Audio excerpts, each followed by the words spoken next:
ñaanale ndax li ngeen doon mu ne ko bàyyi benn yoon ndax moom ngeen ma am ngeen fulla ne am ngeen jom bala se ñeme coono xool leen woo yee ngeen teew indale seen cosaan andeysaan yéenay boddom yanu bañ waa jublu teen yaa yéena ne. Asalaamaaleykum wa rahmatullah. ñi ngi leen di nuyu di leen ziara di leen sant di leen gërëm ci seen teewaay di sant ñi fi teew ñëpp sant gi nag ak ngërëm gi ak nuyoo bi dañ koy jël teg ko ci loxoy madame le gouverneur ñi ngi lay sant bu baax sa taxawaay rafet na lool ndax depuis bi ñu la xamee ba léegi ci social rek ci ngay dox man de ci laa la xam yàlla xam na ko soxlay nit ñi heure bu xëyee rek maanaam ci lay dox madame le gouverneur xeebul kenn bàyyiwul kenn wax dëgg yàlla te bari na lu ma ci xam bari na lu ma ci mën a wax am na lu ma mën a wax fii am na loo xam si ne mënu ma ko wax mais na ngeen ko ñaanal yàlla may ko fan wu gudd ànd ak wér-gu-yaram ndax lu baax doo nga ko ñor yàlla seer na ko maanaam dara lu jëm ci wàllu adduna yi yàlla seer na ni yitteelu ko ñoru ko te bu ko bëggoon nit yàlla xam na ni mën na koo am waaye nag ndokk bi la yàlla xiiree ci lii ñu ngi lay sant bu baax sa taxawaay rafet na trop na la ñëpp rek bokk ñaanal maanaam li nga bëgg yaa ko xam yàlla na la ko yàlla defal yéen ñi fi nekk wax dëgg yàlla ñu ngi sant ñëpp kàddu yi moom daanaka jëru mu bari ndax jëwriñ ji wax na lépp di sant nag aussi waa Ourossogui surtout délégation bi ma àndal kulim juum waaye daal maa ngi sant ñëpp di gërëm ñëpp bàyyiwuma kenn seen taxawaay rafet na lool yéen waa Ourossogui aw ma seen fay yàlla mi am fay daal yàlla na leen fay ndax heure boo dara jógee ngeen bàyyi seen yitte ñëw ànd ak man loolu moom wax dëgg yàlla xol bu sedd rek laa ci am tey moom wax dëgg yàlla kàddu yi du mën a bari madam ndax sama xol bi daf sedd waaw ñu ngi leen di sant bu baax a baax di la gërëm ñëpp nag wasalaam jërë ngeen jëf. 8 mars ren encore yàlla may ñu fekkeewaat ko ñu ñaan yàlla ñu fekkee ko ay at yu bëri ñu ànd ak wér la bu kenn manqué naa don yi gën a yokk rek sama kàddu bi benn kàddu la rek mooy kàddu remerciement maa ngi remercier ñëpp maa ngi remercier commençant par sama borom kër li kii wax Diop wax dañu commencé si góor yi chaque fois man bu may commencé sama kàddu damay remercier suñu jëkkër yi parce que boo demee tey ba ngeen demee ba si biir ba ñu am tey fit mën a def lépp yàlla ak ñoom parce que ku la dénk tamit bu la mayul liberté mënoo même boo buggee def dara mënoo koo def sama premier soldat bi mooy sama jëkkër monsieur le gouverneur mooy sama premier soldat bi moo ma njëkk a appuyé si fondation moo ma si njëkk a appuyé bu ma ko waxee initiative bu ne initiative bu baax la waaw initiative bu appuyé ma si ba mu jeex tàkk na ma am doole may ma lépp man ku ma xam nag ku ne nag lu Omar wax taluma leneen lu dul fondation lu dul social man bu ma amee juróom ma may juróom bi ma toog sans dara moo ma gën a loolu yàgg na si man ñu ma xam depuis tout tante ba ma mag yàgg na si man moo tax bu ma fi yegsee ba léegi partout fu ma jaar noonu la bu may fi yegsee ba léegi ba corona bi jàllee Covid ba léegi nii la 8 mars damay génn bu ma génnee mag la bu may dem mag yóbbu bu ma waxtaanee ak ñoom nag bu ma waxtaanee ak Diouf kii Diop année bi mu daal di ma ne nag problème CM bi ma ne ko dinaa fa dugg ma foog xool lycée bi même chose district bi ma ne dinaa fa dugg mag dinaa fa dem te ñëpp bëgg naa fa dugg incha allah mais loo gis tamit loo dëgëree loo munee boo amul ñu la jàppale si ginnaaw doo dem ñu ma jàppale si ginnaaw laa nekk di remercier waat ndax man dong mënuma koo def ba leen di remercier bu baax a baax mooy ñu nekk fi ak ñu fi nekkul bonne volonté ñu ma tudd am na ñoo xam ne ñu ngi def mais bëggul ku leen tudd maa ngi leen di remercier di leen ne merci beaucoup di remercier waale Omar Samb bu ma fi ñëwee ba léegi toog ak waxtaan ak moom fii bu ma ñëwee moom laay ku xam ne damay waxtaan ak moom bu ma ko waxtaanee bu ma ko waxee sama xel mu dema lu xalaat bu baax la musuma bàyyi na ma dem man ndongo saa bu ma demee rek mu ngi sama ginnaaw di ma puus di ma yóbbu ba tey bu ma lay wax ni ànd ak délégation bàyyul kenn ñëpp ànd ak moom ak jigéenam mi jàppale ko saa bu ma ko woowee rek jigéen ñi topp si ginnaaw yéen ñëpp maa ngi leen di remercier benn par benn bu ma sañoon ku nekk dinaa jaar sa tour nuyu la sant la gërëm la ma delluwaat encore ma nekk fii si biir Matam dama am ay grande dame yi ñi fi nekk jigéen chef de service lañu ñoom tamit wàccee ñu dara seen bàyyi ñu dara ma dem bu ma jógee rek ñu ngi sama ginnaaw ñu ngi deg seen doole seen jëkkër yi ak ñoom jigéen yi ñi bàyyi lépp gunge ma si sama bés bi bu bés bi baax aw ma seen fay comme ni may wax rek chaque fois aw ma seen fay yàlla mu am fay bi dama bëgg mu fayal ma ñëpp presque tamit même chose di leen wax na rek kaddu remerciement boobu rek moo génn si man di wax ak si affaire jigéen tamit man dama nekk jigéen boo xam ne boo ma gisee nga xam ne ni nangu naa ku ma yilif mais dama xam sama droit jigéen dafa war a nangu ku ko yilif mais dafa war a xam droit am bi xam fu mu jëm xam lu ma bëgg même bu dee nit dalaa kilif taxul chaque jour bu xëyee di la teg ay métit loolu laay wax mu ne jigéen jamono bu ñu togg nii tolloo ni dañ ko war a bañ même bu dee jigéen benn góor benn wala benn ñu ne kii bi lu mu tee parité mënul am man parité dama ko mus a contre musuma ànd ak parité dama nangu ñu yilif ma mais bugg sama droit tamit dama koy défendre ba mu jeex tàkk comme madame le principal madame Mbow lu mu wax waaw mun nga ne si kër gi nga liggéeyante sa lépp ñu yilif la te fekk sa droit ba léegi yaa ngi koy laaj si biir kër gi ñu may la ko ba mu ma sët moom laay wax xale yi ñu ma fi fekk tey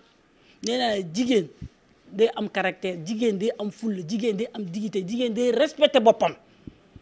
man loolu laay nangu chaque fois di wax jigéen dafa war a respecté boppam parce que jigéen mooy yaay jigéen mooy jur jigéen mooy yore kër jigéen mooy yar jigéen dafa war a liggéey ndax si jamono boobu lañ tolloo xam nga lu yàlla sas jigéen bëri na moo tax dañoo war a góorgóorlu bu baax a baax mu ànd ak éducation nag mu ànd ak éducation mooy base boo amee éducation am nga lépp si àdduna loolu rek laa am lu ma leen di wax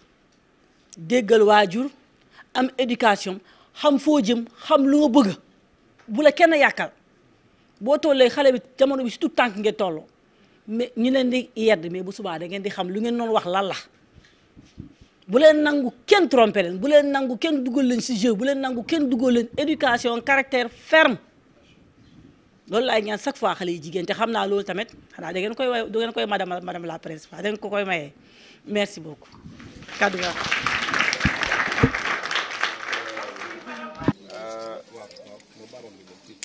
Fondation Maladel moo fi ñëwoon tey donc sous la présidente effectivement du gouverneur de région accompagné aussi de l'association des commerçants de Ourossogui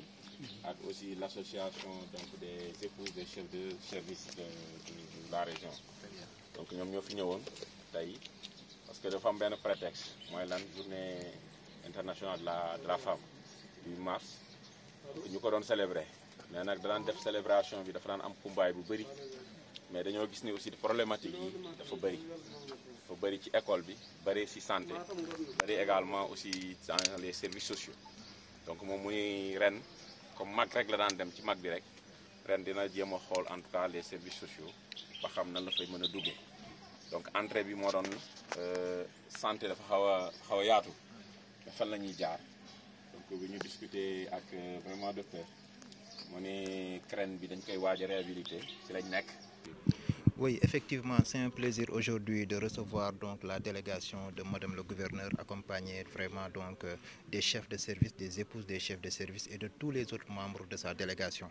Mais également un plaisir de partager cette journée avec l'ensemble des prestataires du district, notamment les infirmiers chefs de poste, mais également les sages-femmes, en cette journée du 8 mars qui est une journée assez symbolique. Nous étions en train, donc, dans le cadre des programmes prioritaires de la santé, du ministère de la Santé et de l'Action sociale, de réhabiliter notre site de prise en charge de la malnutrition. On sait que la malnutrition constitue un problème prioritaire dans la région de Matam et c'est un plaisir de voir que les autorités de cette ville ont choisi vraiment de nous aider dans les problèmes qui sont des problèmes cruciaux pour nous, pour pouvoir vraiment donc relever les indicateurs et mieux prendre en charge les populations, surtout les enfants et les femmes qui vont bénéficier de cet important lot que nous venons de recevoir. Donc on peut dire que ce matériel va permettre un peu de régler le problème. Oui, effectivement, nous étions déjà dans le cadre de la réhabilitation de ce site de prise en charge de donc réfectionner le bâtiment. Après avoir réfectionné le bâtiment, nous étions dans l'étape de mettre le mobilier nécessaire. Maintenant, il restait maintenant à mettre vraiment les produits laitiers que les enfants auront besoin, les produits alimentaire enrichi pour les enfants, mais également pour les femmes enceintes. De même que même tous les matelas et autres produits, normalement même jusqu'au niveau des serviettes hygiéniques, nous avions déjà mis en place donc ce besoin, écrit ce besoin, et nous étions en train d'entamer des étapes pour pouvoir acquérir ce matériel-là. Si aujourd'hui, par l'ingéniosité de Madame le gouverneur, ce même besoin que nous avions écrit sur papier et que nous étions en train d'aller chercher, Madame le gouverneur nous l'amène avec sa délégation, c'est déjà donc une très bonne chose. Ça montre que les autorités sont à l'écoute des services, sont à l'écoute des populations pour vraiment donc répondre à leurs besoins. International de la femme ñuy wax 8 mars te jigéen yëpp di ko feete ñuy doxantu donc comme ñu ko doon def ak sama fondation Maladel ak jigéen chef de service yi départementaux yi foofu ñu fi nekk ak délégation commerçant yi marché Ourossogui Omar Samb jiite délégation bi ak jigéenam yi ñëw fi pour joxe don bi ci district bu Matam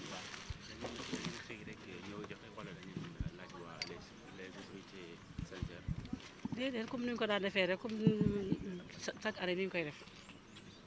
dañuy bu 8 mars jotee man don lay joxe don bi mag laa ko doon joxe mais ren damaa boole mag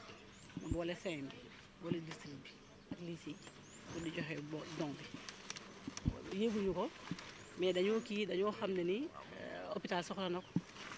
moo xam ne hôpital soxla na ko composant yi mooy meew yi farine enrichie am na savon yi am na serviette hygiénique am na matelas yi am na ay parfum am na ay shampoing lépp ci biir pour lu xam ne ni ku indi doomam bi yendu ci biir hôpital doom ji kii mun na defar doom ji sangu doom ji defar ko kii daal ba mu baax mu doog a ko kii wax ni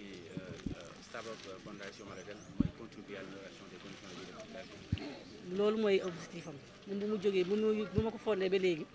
région bu ne jaar naa fa dama ko daan def bii mooy sama 3e édition bi maa ngi ko doon def Matam fii nii di ko def Matam même bu dee du 8 mars sax dama am ci ay association orpheline yi nga xam ne dama lay jël en charge muy sama charge bu événement jotee rek kii am association handicapé mu am ñoo xam ne te association yoo xam ne dañoo feebar ñu feebaree ñoom yoroon naa seen liste ba ma amee mu waxtaan ak hôpitaux yi waxtaan ak hôpital yi uti don yi faj leen. kon mën nañu wax yaa ngi bay sa waar ci social. maa ngi si alhamdulilah di sant sama partenaire di sant bonne volonté yi nekk sama ginnaaw ñoo xam ne bëgguñu sax nga tudd leen mais ñu ngi def di sant sama premier soldat muy monsieur le gouverneur ndax bu seetee initiative bi ma jël ko ba di ko def moo ma si encouragé moo ma si may moo ma si dooleel participation moom mooy njëkk a participer parce que fondation bi boo xoolee Maladel fondation sama doom la tudd daal la tudd Maladel sama doom la mais doom la bu xam ne ni dafa dem surtout ci ndawam bi mais at bi sori na sorewul ñu ko xam at bi sori mais xale bi fond social mooy rôle am bu mu nekkee xale sax balaa muy dem sax lu nekk da koy partagé moo tax bu ma tuddee sama fondation bi tuddee ko ko parce que moom dama ko mës a gis fondation bi ci social bi xale bi ma xool ko ci social moo tax ma tuddee ko fondation bi moom la may remercier tamit kii nu mu tudd docteur Mbacke boo xam ne ni yàqul dara ci affaire bi bu ñu ko waxee tamit da ko approuvé amul ci benn règle amul ci dara mu kii ko ñii accompagné remercier tamit grande dame yi ñuy jóge Ourossogui fekk ma fi di hospital di remercier tamit ñu ma fi fekk ci hôpital yi fii ay médecins yi ay sages-femmes yi ñëpp maa ngi leen remercier ku nekk benn par benn bàyyiwuma kenn di remercier suñu góor yi ñu gunge parce que ñoom dañoo jar a remercier ñun dañoo jàppale ba pare dañu gungewaat di remercier presse yëpp bàyyiwuma kenn ko waɗini mi hannde ko district de santé de Matam adni pour adde ballal pour wallude hôpital ballude sukaɓe mo ganduɗa ko malnutri uji gandumi hannde pour ballude ɓe kamɓe 8 mars est ce que a firtan garɗa ɗo walla ka namdin autorité ji ko mbawɗa wawde wallude ala mi namdi wax dëgg yàlla parce que ɗum woni koyɗam chaque fois mi yahat tan koye social miɗa yiga association mo ganduɗa ko orpheline miɗa yiga association yimɓe mo ganduɗa ko handicapé uji miɗa andi association mo ganduɗa yimɓe koɓe cellani soɓe ari rek totti kam ordonnance mi waɗa hen mi haala e hôpital uji soɓe wawi jettude en charge ɓe wonna hen en mbawi kam an ka dari gam wallude miskineɓe ko noon holko saabi guinniɗa inde ma nder Maladel Maladel ko biyamɗe mo indirmi fondation kanko jiɗo woni soko ha joni ko social tan o wuurat juutade balɗe noon faf mais koye social tan o wuurat comme mi waɗi fondation waɗi formé fondation mi indinimo inde makko par ce que ko noon effectivement ko noon pour waɗde rendre hommage mo fuddi egginani ɗum yiɗmi egginde ala o mo waɗi o woni 3e édition mi yahat koye mak chaque année mais hikka mi waɗi ɗum allergie mi yahat mi ummi mak mi yeehi CM lycée mi ummi CM mi ari ga so mi ummi ka kadi mi ruttat mak pour tottira comme chaque année mboɗo waɗi remercier ko oɗo kadi no wiyete docteur Mbaki o weɓini kam foof mbiɗo remercier kadi délégation mom min tawi ga sage-femme uji e oɗo no wiyete infirmiére uji e wonɓe foof mo ganduɗa ko délégation ummiɗo Wourossogui Omar Samba kanko artiri délégation nofti kam e ñalamo hande. Les femmes jouent un rôle très important dans les stratégies de suivi en cas de récession économique, même au cas où le chef de la famille est présent. Dans beaucoup de villes sénégalaises, à l'image de la région de Matam, les femmes s'investissent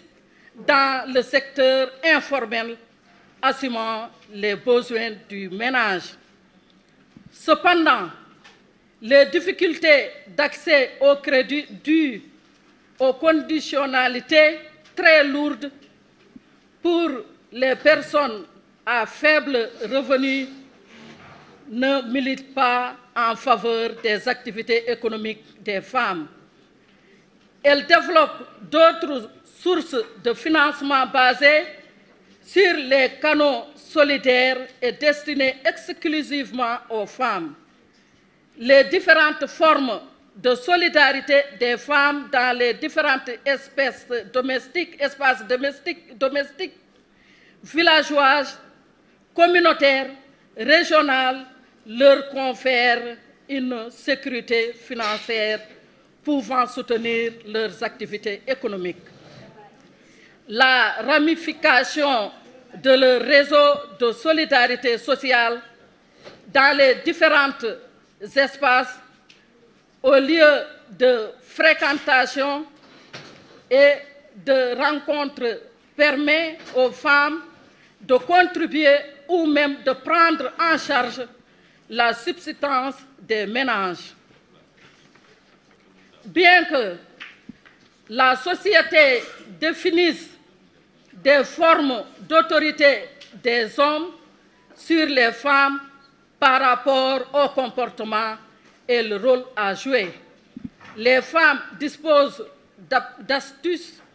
et de stratégies pour contourner ces cadres de contrôle masculin. Toutefois, il faut rappeler que la femme est totalement intégrée dans le processus du développement et de maintien du système de production, même si elles n'apparaissent pas dans les statistiques. Dans le Waalo, du labour à la récolte, les femmes et dans les périmètres, elles participent à plein temps à la production des céréales. Au niveau, une erreur à ne pas commettre est dissocier le périmètre horticole du système de production du ménage. En effet, il faut soutenir que les périmètres rizicoles et les périmètres horticoles, le cheptel, les équipements agricoles constituent le capital du ménage qui est mis en valeur par les différents membres en fonction d'une spécialisation bien définie.